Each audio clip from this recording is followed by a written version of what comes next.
Okay.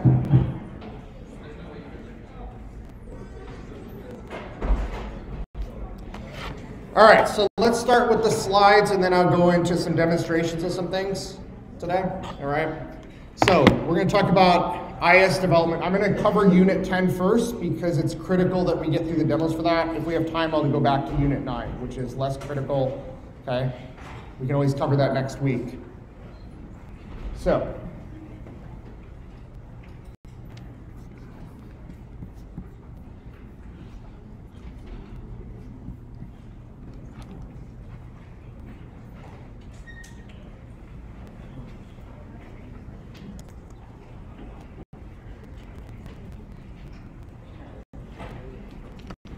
This is really making it difficult to see.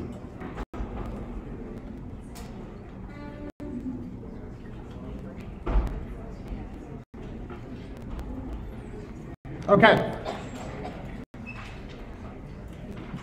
IS development. So we've got a lot covered today. I'm going to try to go through some of it relatively quickly and focus on some of it. First of all, project management. The project management aspect of the assignment. I want to be very clear. I'm going to teach you 2 ways to do this. You need to pick one. I don't care which one, but don't mix the 2 up and do them both.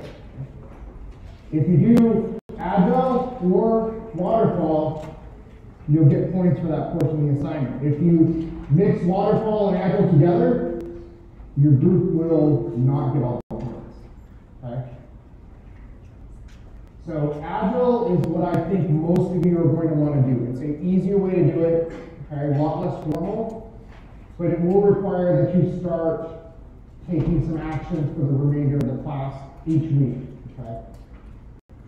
Waterfall means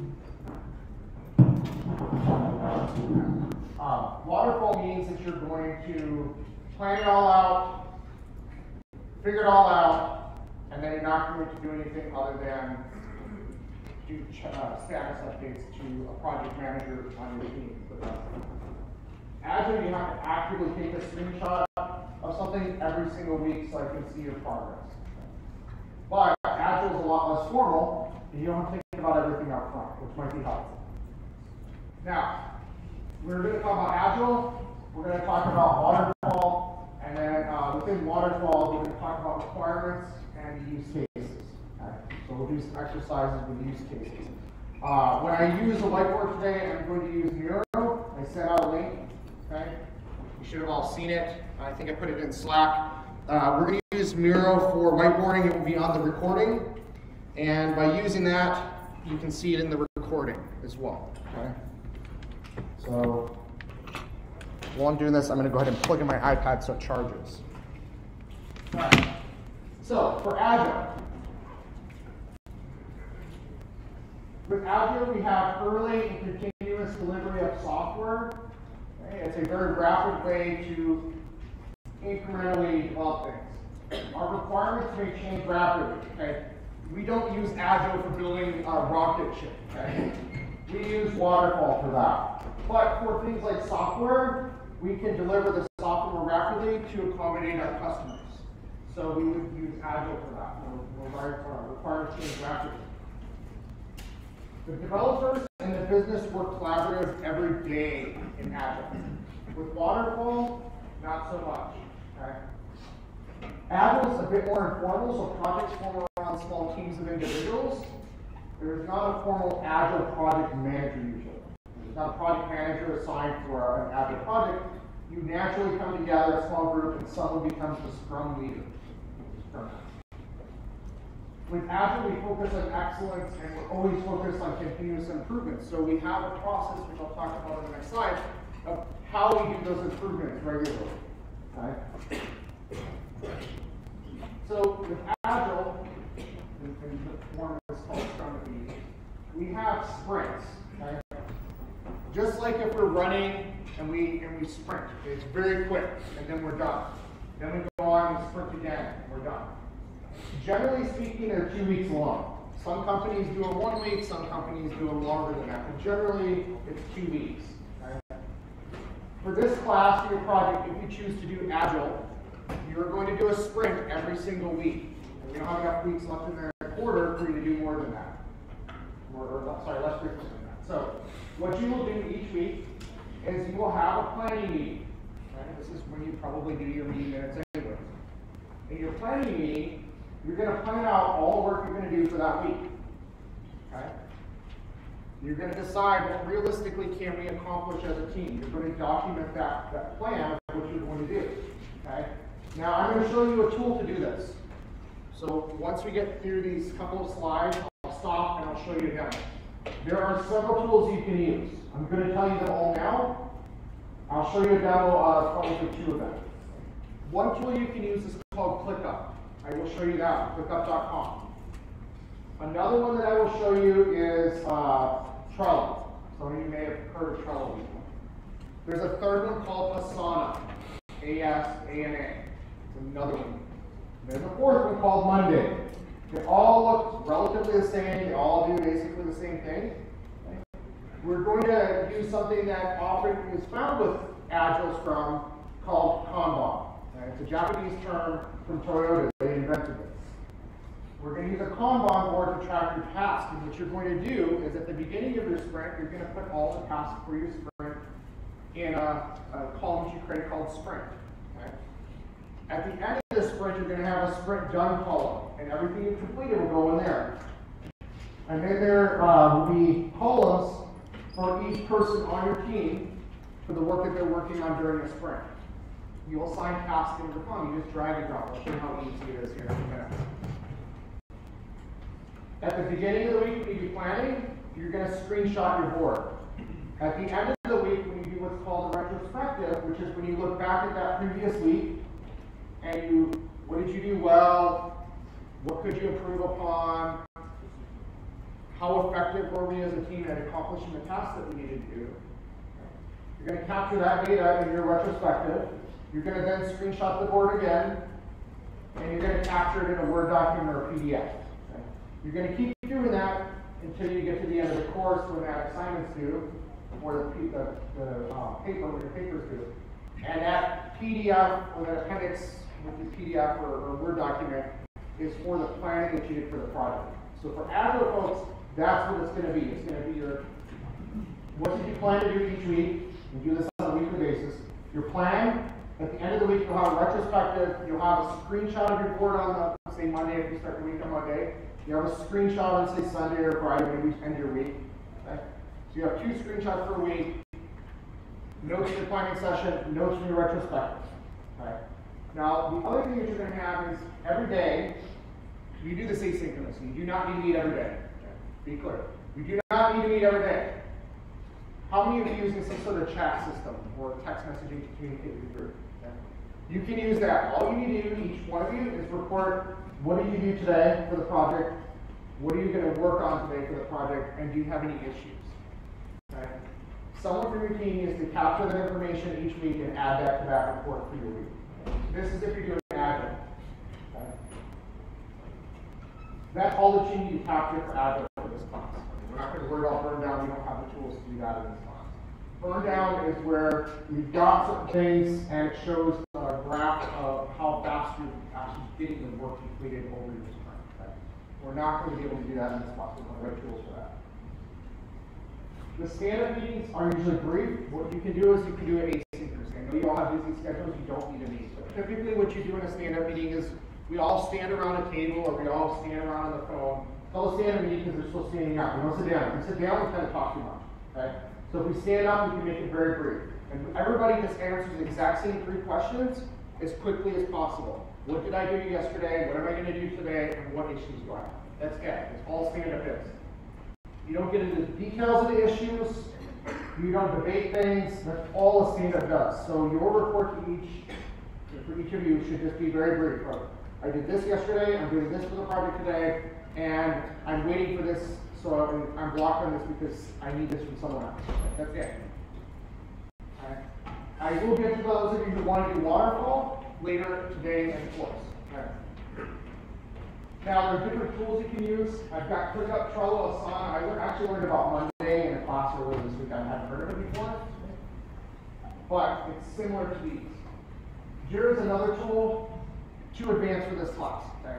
But that's what a lot of companies use for this process. It allows you to do burn down graphs and get a lot of metrics and reporting, but it's also very expensive. This last one is another tool, Microsoft Azure DevOps does the same thing as Jira. Okay? It's another tool. There's a company that I just learned a couple weekends ago is using that. Thermo Fisher Scientific uses Azure DevOps to track everything, not just software. They manage their repairs on their equipment using Azure. Okay, so before we go on to Waterfall, let me show you ClickUp and Trello real quick. These are tools that you can use. Okay, so let's not show your screen here. Now it is. This is, oh my goodness. Am I close to the bottom? Nope, I'm not.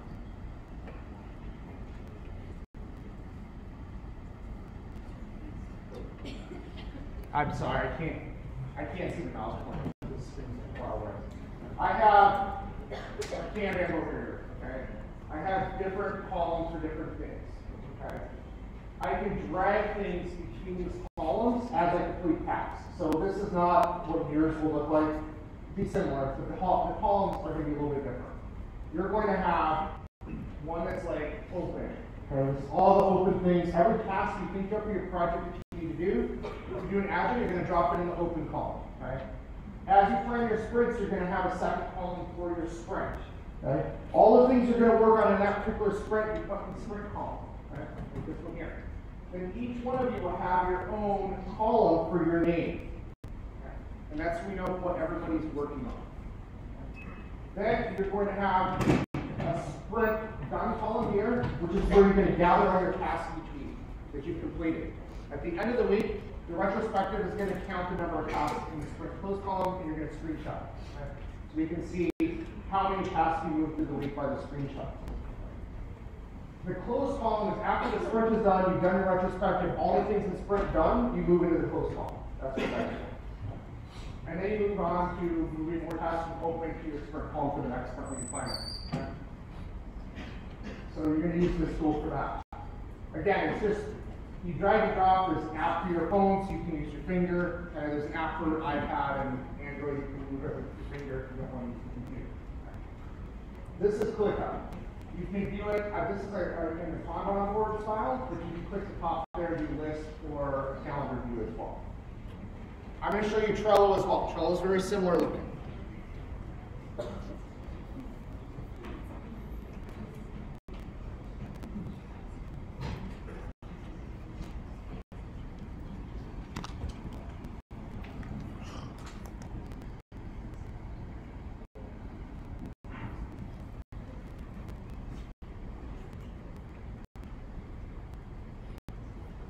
Okay, let me show you this one now.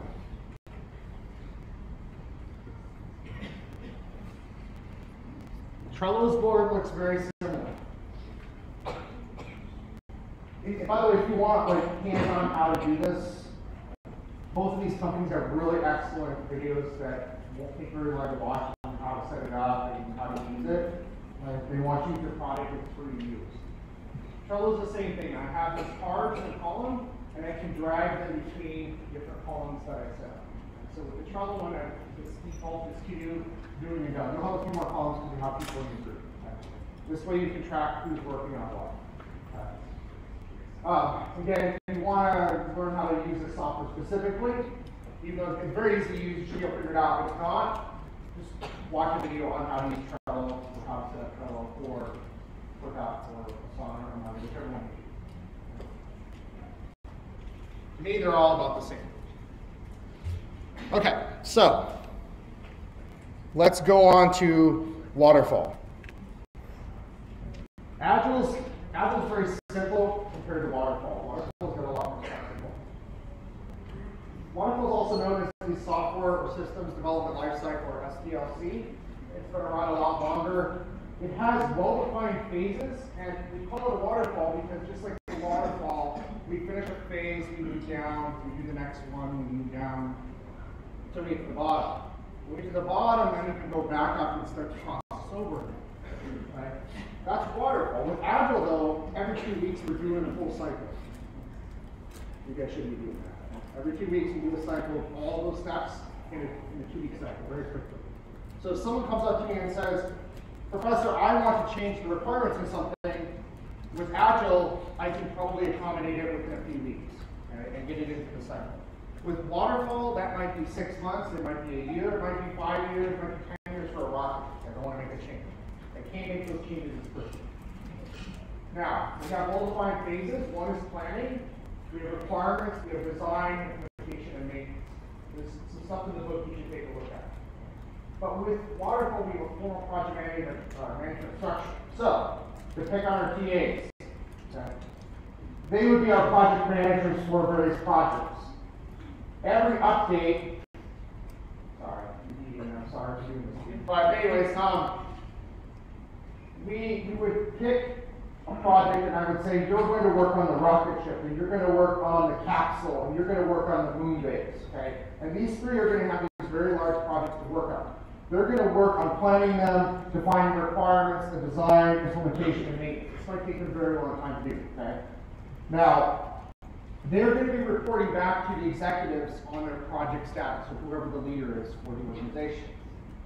With Agile, your Scrum Master just reports back to whoever your project team's leader is. It's not a formalized process. But with Waterfall, it's very formalized. They have to establish budgets, they have to do a formal project plan, it's got to be mapped out, everything has to be planned before we move on from planning to requirements for the system. We map out a really detailed plan of this step's going to happen, and it's going to happen, it's going to take 3 days, and then we're going to move on to this step. And it's going to take 5 days, and it's going to require 2 people. Okay? They have to think through that all up front. Okay?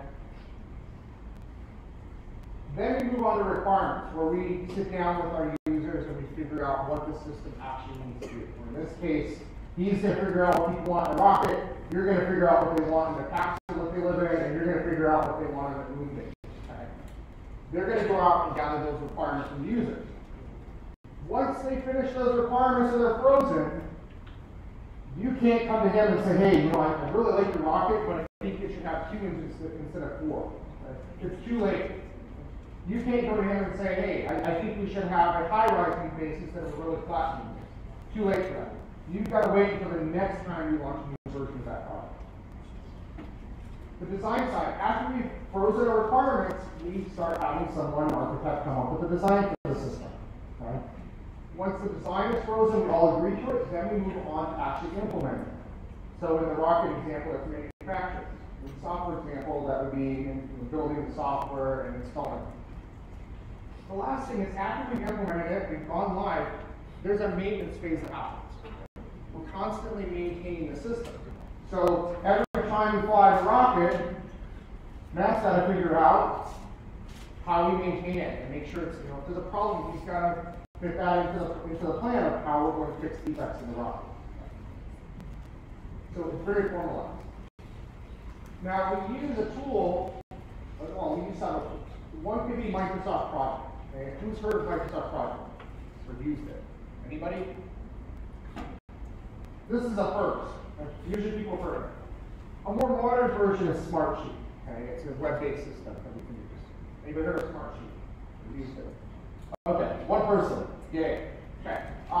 They provide this tool called a Gantt chart. And the Gantt chart is a way of visually looking at all the tasks, all the dates, all the resources, and visually seeing it as a schedule.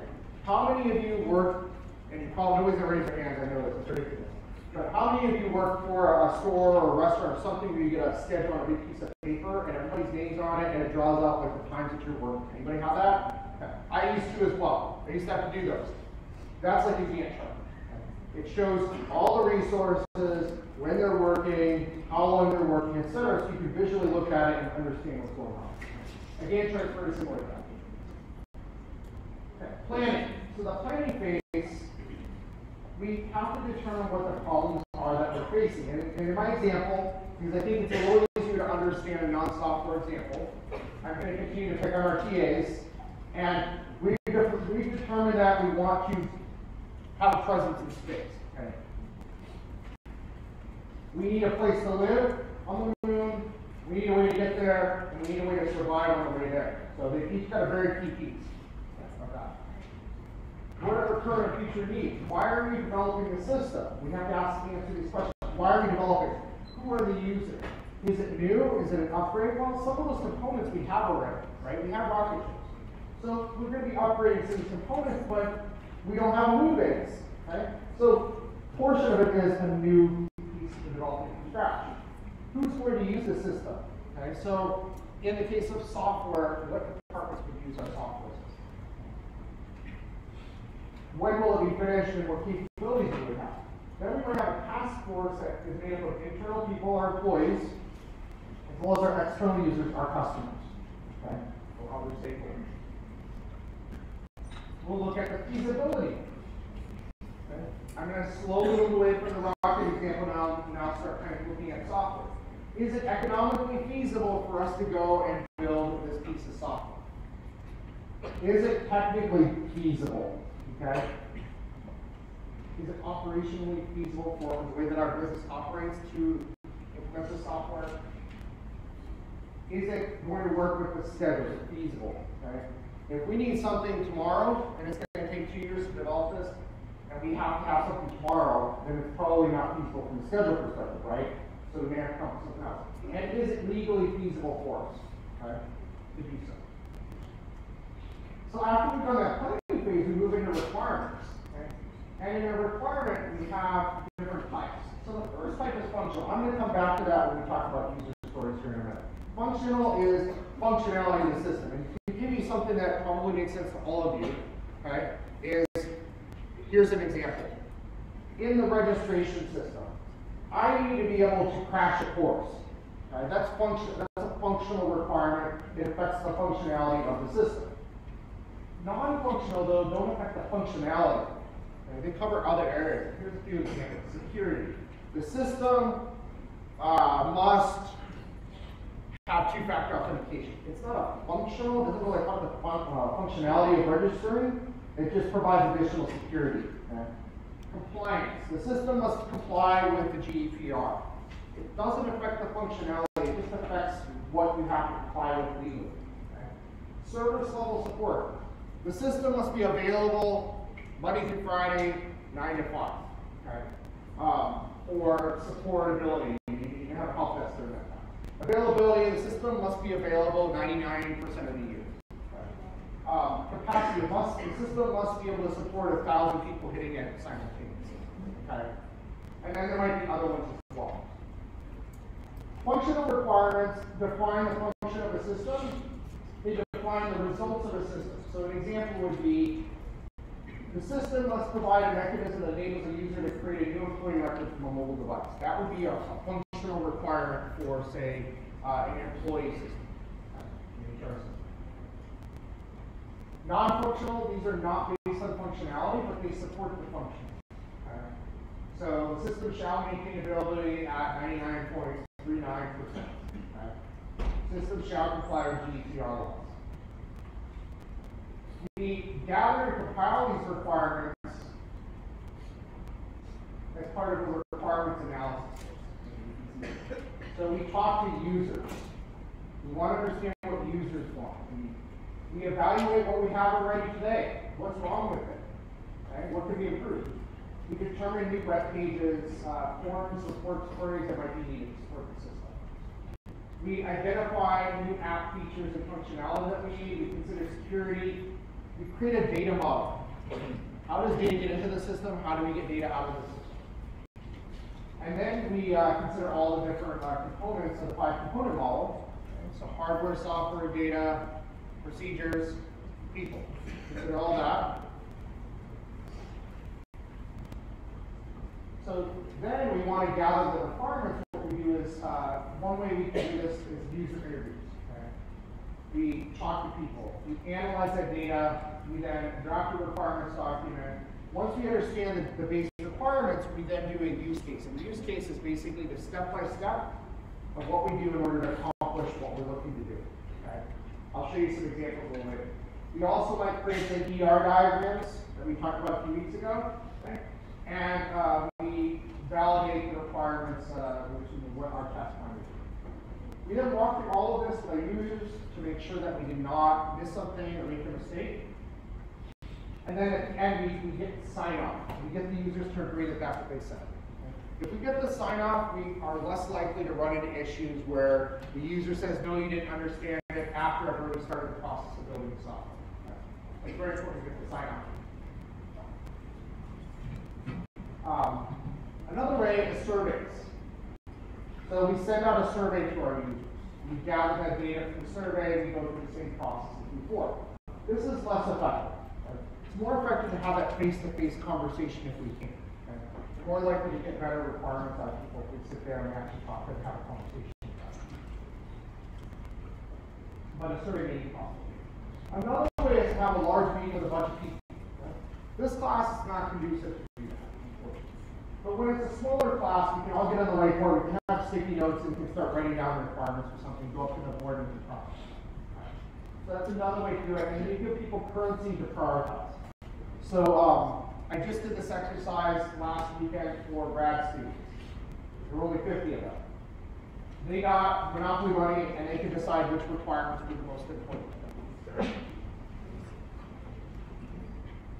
This big portfolio, you've got some very vocal stakeholders who really have a lot of opinions in the organization.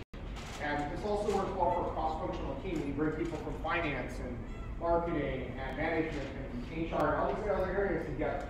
Right? To be very effective. Once you get those requirements, you have to categorize them by type. Are they functional? Are they not functional? If they're functional, then they fit into a particular area. So say for HR, is it a recruitment requirement? A hiring, a firing, a payroll, whatever it might be. Right? You kind of categorize it. Same with non-function, you categorize them into the bigger buckets.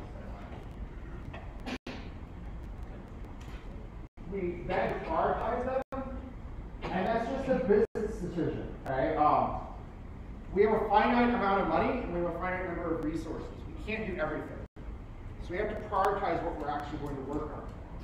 We might do that through giving some currency for people to vote. We might come up with some other way to prioritize and maybe some of the business needs. If time and money were infinite, then we wouldn't need to prioritize anything. Right? We just do everything. Hey, we'll do everything.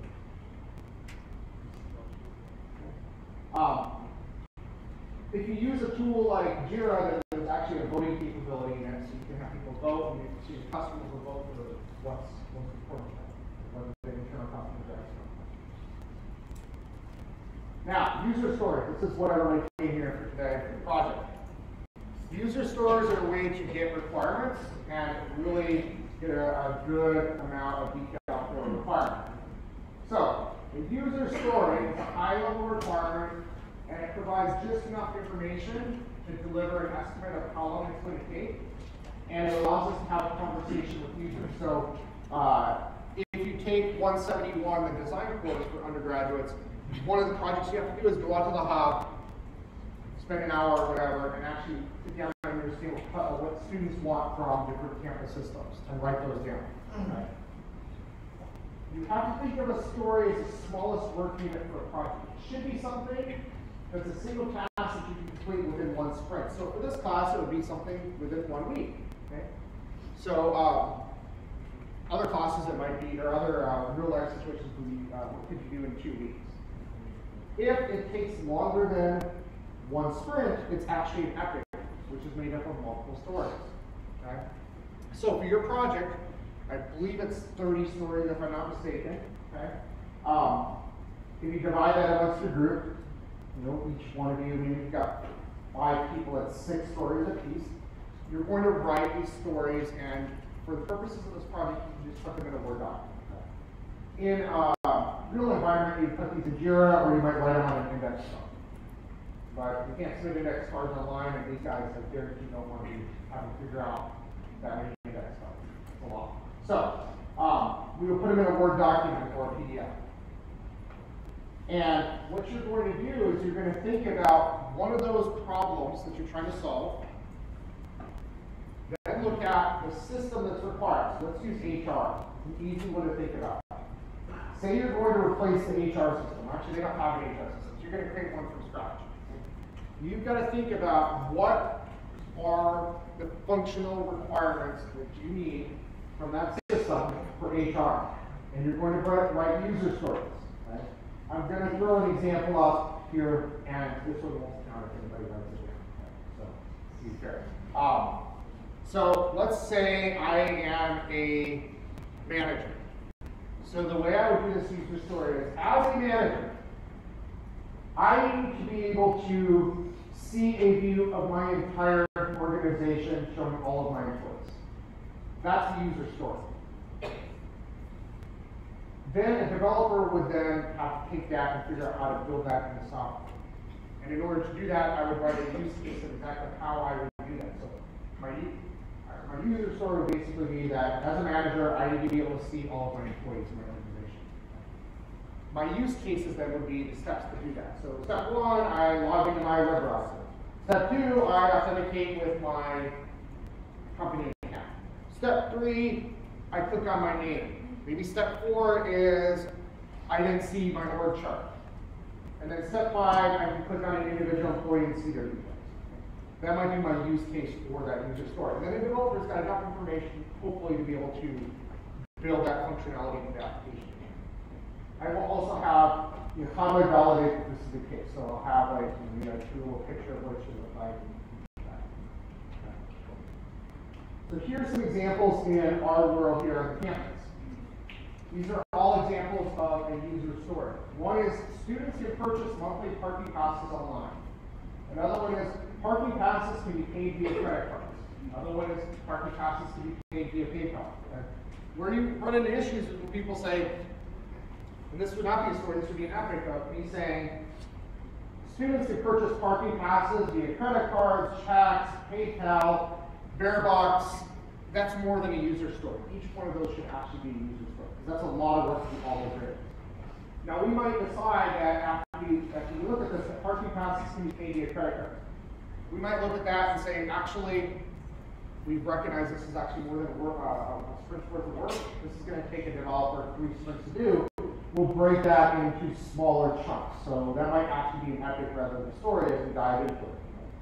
We might think things are stories in the beginning, but as we progress through our project, we might recognize that we didn't really understand the requirements. Okay, and we can adapt. That's one of the things about Agile. We can adapt, we can change things. So let's say that that's actually epic, and we need to formulate that more detailed for a story. So we might say, let's see here, the credit card. Parking passes need to be paid for by credit cards as an epic. Then we need to break that down into, we need a transaction processing system that can collect credit card information. Maybe that's one story. And then we need one that can submit the credit card data to the credit card company. Maybe that's a second story. And then we need a system that can report back the success or failure. Maybe that's a third story, if we broke down that work. So who writes stories? All of you, your end users, the stakeholders in each department. The worst thing that can happen is your IT department develops a system in a vacuum. Right? No matter what your major is, you should be involved in this. Okay? Now you can use something as simple as an index card and write it on, and I'll show you a couple of examples here in a second of that. Or you can use things like Jira or project management tools like the ones I mentioned earlier. You can use these for both functional and non-functional. For the purposes of the project, though, the 30 stories need to be functional requirements. Okay? Non-functional are a lot easier. You don't have to think about it as much. Okay? So make sure you come up with functional requirements. You're welcome to include non-functional, but the functional ones are what will really count. Okay? You're going to, and this part here, you do not need to do. You do not need to sign, for the purpose of your project, you don't need to sign a card. All you need to do is write the requirement. The user stories. But in the real world, you assign priority. So maybe it's 1 for highest priority, 10 for lowest priority. Or you can have people spend virtual money on the requirements that they want, or you can have some sort of vote. Again, you don't need to do that for this project. It makes it a little easier. You just have to worry about writing. So user stories can be informal. Students can purchase parking There's no formality involved with that. Right? You can have a unique identifier. I encourage you in your document to just put a number next to it, just use number in Word or something, just so that you can keep it straight. But if you read your data expert, you have a unique identifier, the story, the priority, and the estimate of how much time it's taking. You don't need estimates, by the way. Too advanced. We'll do that at 171. We'll do that in here. You don't need to estimate the time. You have no idea how long it will take. All I need you to do is write user stories for the system is using. Okay? They're also formal, where they're written a bit more formally with a lot more language. As a student, I want to purchase a parking pass so that I can drive to school. You can do informal, you can do formal, you can do a mixture. It doesn't matter for this class. You can do either or. So just do informal, you can do formal, or you do a mixture. Doesn't matter. Okay? Planning. So usually what will happen is the stakeholders will work together with the Scrum team to prioritize the work. Okay? And in a waterfall environment, the project manager will really work with the team to prioritize the work. Epics are large stories where we don't have the details yet. Okay? Epics don't fall into a single sprint. We might recognize later on that we have to break them up further into stories. So we might originally think it's a story, put it aside, we're not going to work on it yet, and then as we start diving into the details in a sprint planning session, we realize, oh crap, that's actually what happened. I need to think about it. Ethics are typically lower priority, and then later on when we feel it's important, we'll actually sit there and figure out the details. So, here's the product story life cycle. Forget about roadmaps because it's not the book for this class. Our stakeholders will come up with ideas. Okay? We'll create stories. We'll have conversations between the stakeholders as we create those stories. Then we'll move into, I don't know what's wrong with this slide because the graph is not all there, but we'll burn them down. We'll work through, we'll complete stories as part of our sprint. We'll finish the work. We'll create more stories, which ends up increasing our pile of stories. We'll release the software, and then we'll do operation. We'll move into that maintenance mode. While it's in maintenance, people will come back from operations and say, hey, we've got ideas for new stories to work on to improve the system. So it's a continuous process with a product. When we release a product, it's not the end of it. Our phones all get updates all the time. Our apps get updates all the time. It's based on feedback from people that use the product.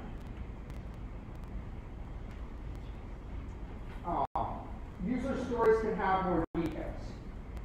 All that you're required to have for this course is a story. Now, I give the TAs latitude to award extra credit for some things. Okay?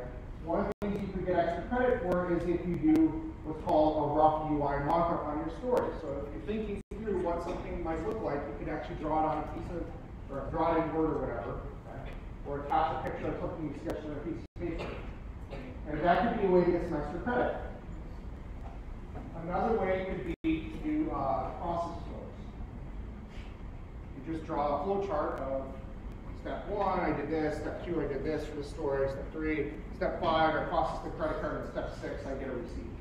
That sort of thing. That could be another potential for extra credit. Acceptance criteria. How do we know that that's been completed? Like that story's been properly implemented. Maybe that's I can actually get a confirmation that my credit card was charged and I get an order number. You don't need to do that for this class. All you need is the user story. And then another thing you might have is you might have tasks required to actually implement the story. Again, all that you need for the project though is a user story. 30 of them.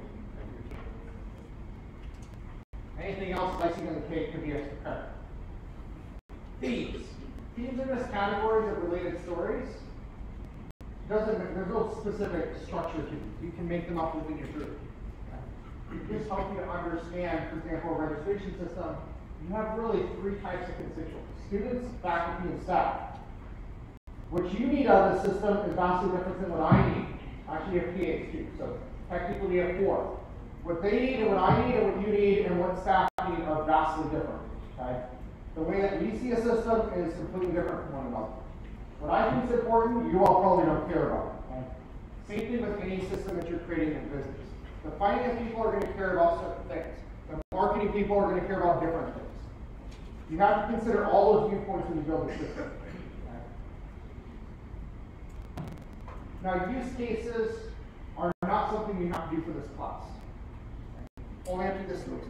Use cases are the step-by-step for each story, the step-by-step of how you actually do that so the developer knows what to build in software. So here's an example of a use case. And the user story is they want to enroll in a class. Student inputs the name and student number. System verifies the student's eligible to enroll. If not, the student's informed. System displays a list of available classes. Student chooses a class or decides not to enroll. System validates the student's eligible to enroll in that particular seminar class. System validates these class fits into your schedule. It calculates and displays your fees that you're going to be charged. You verify the costs and decide whether or not to enroll. You enroll. You get billed, and then you get a receipt. Very similar to what probably happens when you register for classes. That's how that system was implemented. Although I would probably bet if there were no user stories, probably an IT person came up with the system based on their needs and what they thought about it. Based on our experience of what people complain about these systems all you and former students as well. Okay, wireframes. I don't have a slide for this. A wireframe will be something like this. And this is when I get to pull out the iPad and show you what I'm talking about.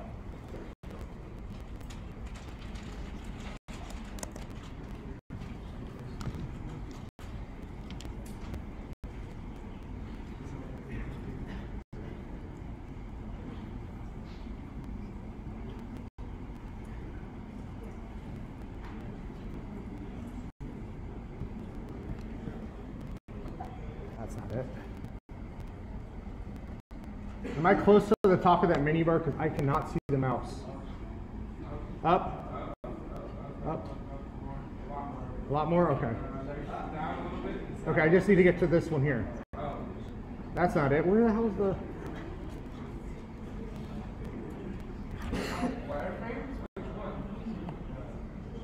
What's that? I'm trying to get to the Chrome browser. Yeah. I need to click on the one that says UCR Miro. It's the yellow icon, like the. Is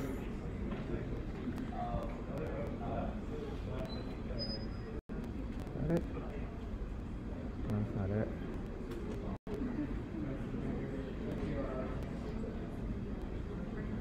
I think that's it. Okay.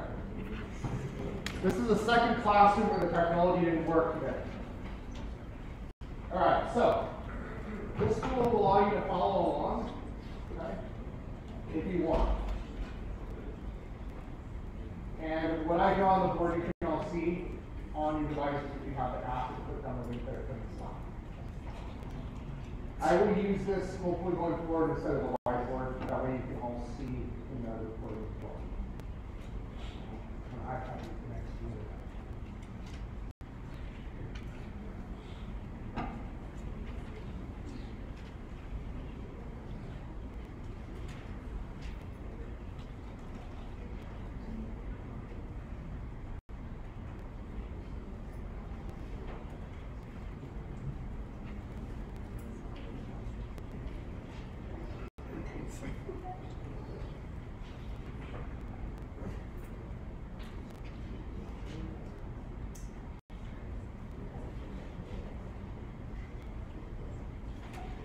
Okay, so wireframes. We can use a lot of different software to do a wireframe, but at its heart, a sketch on a napkin is as good as anything you can do with software. But I can't sketch on a napkin and have you all be able to see it, so we're going to do the next best thing. I can sketch out something.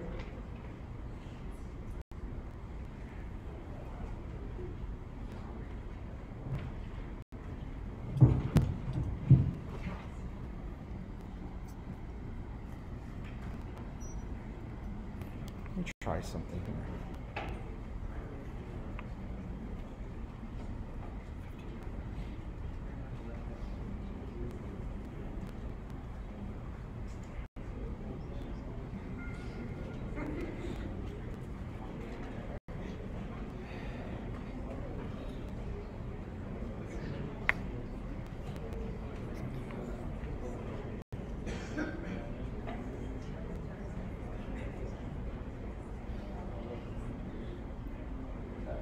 pretend that's my mock-up, okay? I can basically start drawing things. And this is just a wireframe of what my system might look like. Okay? It's just a simple sketch, okay? It doesn't have to look pretty. A wireframe is designed to not look pretty. Many of the wireframe for systems that I've worked on were sketched on a napkin in a ball. Okay? They don't need to be sophisticated. All right. So that's a wireframe. It's just a simple drawing. Okay?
I guess it's hopeless. This thing's not going to work today.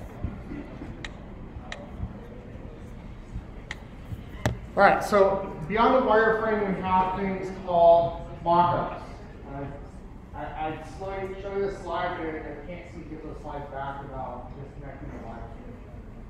A mock-up allows us to see more of a visual representation of the app. Okay? So this is a wireframe. The next step is to make it look like an actual app. So a mock-up would actually look like an app, but it doesn't actually have anything you can click on or use. Right? So a mock-up would be just like you taking a screenshot of one of the apps on my iPad. Now, beyond a mock-up is a prototype. A prototype is where we have something that's actually functional and we can click on. It may not be fully functional though. Maybe we spend a little bit of time on it. A lot of companies will develop prototypes before they develop the real thing. A lot less costly. All right. So we've got all those different scenarios that we can do for showing what we have as we move through the process. Now I'm going to go ahead and here we go. Go into the next stage here, which is design.